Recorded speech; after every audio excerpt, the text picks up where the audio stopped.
Alright, so you're looking for the best PC build. In this video I'm putting together the best $800 Intel PC build money can buy early 2018. Focus has been best performance per dollar, guaranteeing the best and latest components available right now for the money for any gamer looking for that super cheap gaming PC build coming up.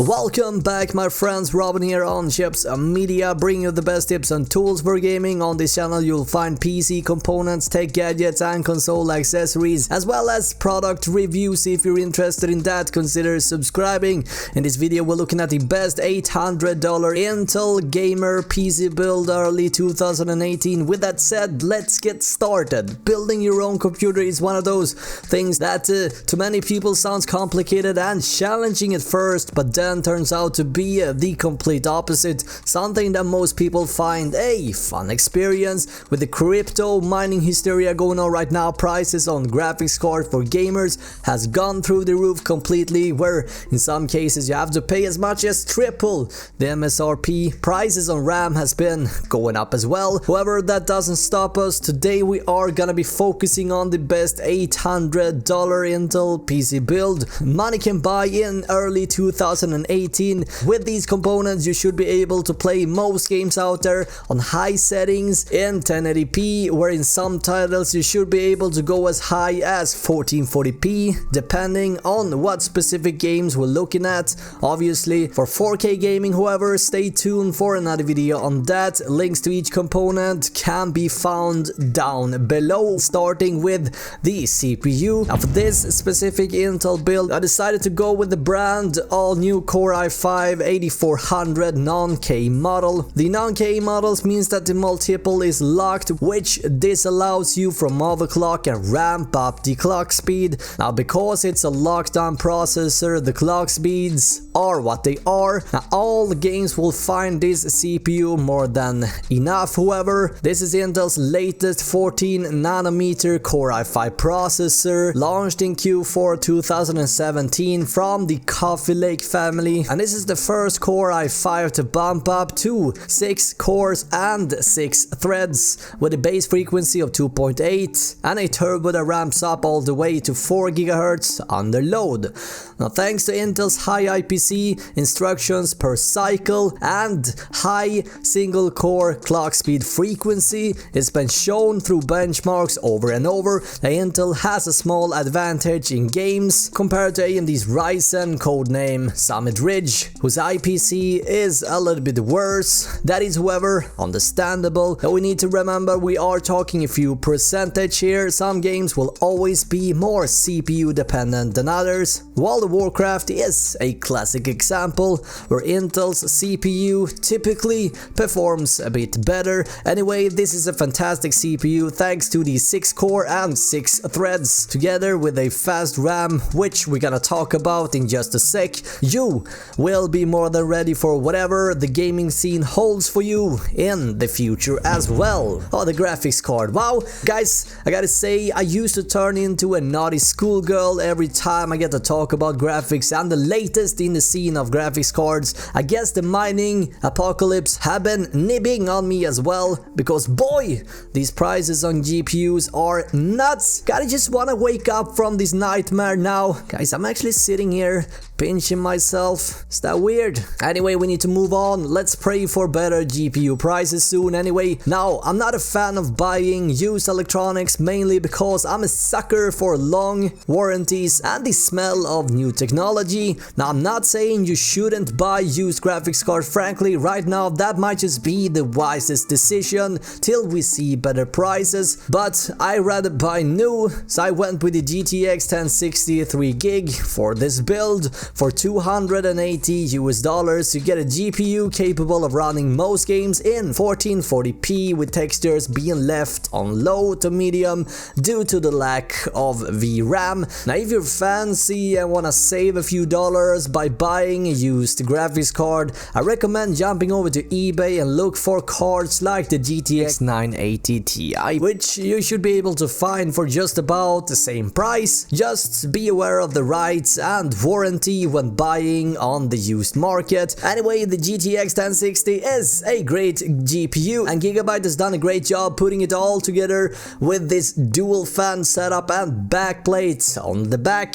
I gotta say, this card is quite sleek. The only thing missing here is the RGB lighting. Now let's move on. The RAM, random access memory, or just simply memory, whatever that floats your boat. We need it to be able to game. Now Coffee Lake has been proven to benefit from faster RAM modules, so I went ahead and picked the fastest compatible RAM modules I could find for the best possible price available in this rather vacuum cleaned market. Now the Ballistic Sports LT 8 gigs with its clock speed of 2666 MHz is gonna be exactly what you need to ensure the best stability and performance for your all-new Coffee Lake build. Now Intel suggests the DDR4 with the clock speed of 2666, and because of that, we're going to use that. Alright, that's how simple it is. Now some people might argue that 8 gigs won't be enough, and that more and more games nowadays recommend at least 16 gigs of RAM, and while the recommended might say so, the truth of the matter seems to be a little bit different. Yes, more RAM obviously gives us more breathing room, but for a gaming rig today,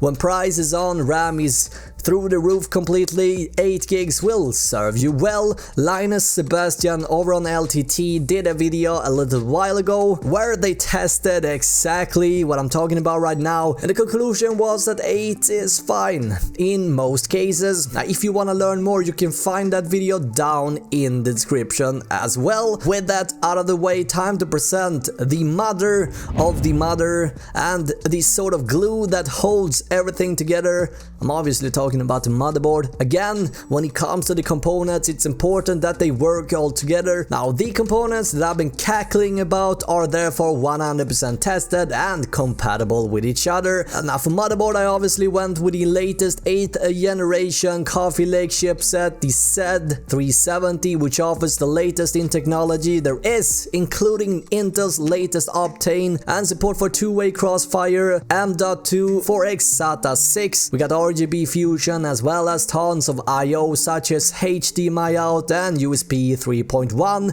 Additionally, this is a standard ATX board. A drawback that comes with the cheaper price tag on this particular motherboard would be the lack of an onboard DAC that many boards nowadays has. Many headsets or headphones comes with USB nowadays, however, so that might not be a deal breaker for you anyway. All in all, a high quality motherboard from Gigabyte. Now for storage, I went with a fast solid state drive of a shady 240 GB, giving you a rapid fast operating system for the sacrifice of less space. Opposed to, let's say, a traditional mechanical spinning drive, I wasn't sure whether a SSD or mechanical drive would serve you best. Therefore, I'm gonna leave it open for you to decide for yourself. 240 gig SSD is not a lot of space by any means, but compared to a mechanical drive, let's say a Western Digital Blue hard drive, it's going to be miles faster. But for the sake of the budget for this video, I couldn't choose both, so I'll leave that for you to decide. How about that, right? Huh? How about that? Now since the system doesn't come with the CPU cooler, we need to add that, right? Now as you might know, there is an array of great CPU coolers out there, but since this is a budget gaming build, I went with the best in that category. So what is there to say? We're looking at an award-winning budget CPU cooler that has been proven to be a fantastic choice for anyone building a gaming PC at a tighter price point that delivers more than enough cooling performance. Also, we need a power supply unit to make these components come to life. I always like to recommend at least 80 plus bronze certification as a minimum, as well as a beefier power supply unit than needed to give yourself some extra headroom if you want to upgrade along the road. Now this power supply from the well-known Taiwan founded company Thermaltake offers solid high quality 500 watts with 80 plus white certification, 80% efficiency or higher under typical load at a price tag of $38. 80 plus efficiency means that the power supply have been tested to meet 80% or more efficiency on the load, which means that around 20% goes into heat. Therefore, you want a power supply with the highest efficiency possible. The certifications start with 80 plus white, which guarantees a minimum of 80% efficiency on the typical load. Bronze is a little bit better, silver is even better, with platinum being the absolute best. As you move up in tier, prices goes up as well. Anyway, it's a nice certification worth paying for. How about a MIDI tower with either a transparent side window or, better yet, tempered glass? Plenty of features like front-facing USB 3 and audio, as well as cable routing, cutouts and tie-down that keeps your building looking clean and uncluttered for the reasonable price tag of under $60. For a budget build, it's definitely a great choice. Now, if you're one of those that prefers a more sleek and clean case, maybe the NZXT's S340 is your cup of tea. Regardless of your choice, you get a quality case with superior durability with minimum plastic construction. To sum it all up, we're looking at a price of around $800 for a gaming build.